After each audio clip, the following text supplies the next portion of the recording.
চোখে কৃমি? অবিশ্বাস্য, কিন্তু সত্য। আসুন জেনে নিই কেন হয়। এক ধরনের পরজীবী কৃমি চোখে প্রবেশ করলে এই রোগ হয়। সাধারণত লোয়া লোয়া অনকোসার্কা ভুলভুলাস ব্রোগিয়া স্পিসিস এই কৃমি দায়ী। কিভাবে হয়? মশা বা ব্ল্যাক ফ্লাই যখন কামড়ায় তখন পরজীবী মানুষের শরীরে ঢুকে যায়।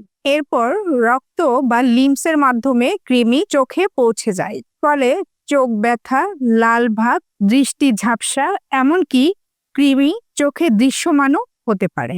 এমন পরিস্থিতিতে আপনার করণীয় কি? মশার কামড় থেকে মুক্তি পাওয়ার জন্য সবচেয়ে বড় প্রতিরোধ মশারি রিপেলেন্ট, পরিষ্কার পরিচ্ছন্নতা বজায় রাখা। এন্ডেমিক এলাকায় গেলে বাড়তি সতর্কতা বজায় রাখতে হবে। চোখে অস্বাভাবিক ব্যথা, লাল ভাব এবং ঝাপসা দেখলে দ্রুত চিকিৎসকের শরণাপন্ন হতে হবে। ডাক্তারি পরামর্শে অ্যান্টিপ্যারাসাইটিক ওষুধ সেবন করতে হবে। প্রয়োজনে সার্জারির মাধ্যমে কৃমি অপসারণ করতে হবে। মনে রাখুন, চোখে কৃমি মানেই অন্ধত্বের ঝুঁকি। প্রতিরোধই সবচেয়ে নিরাপদ পথ।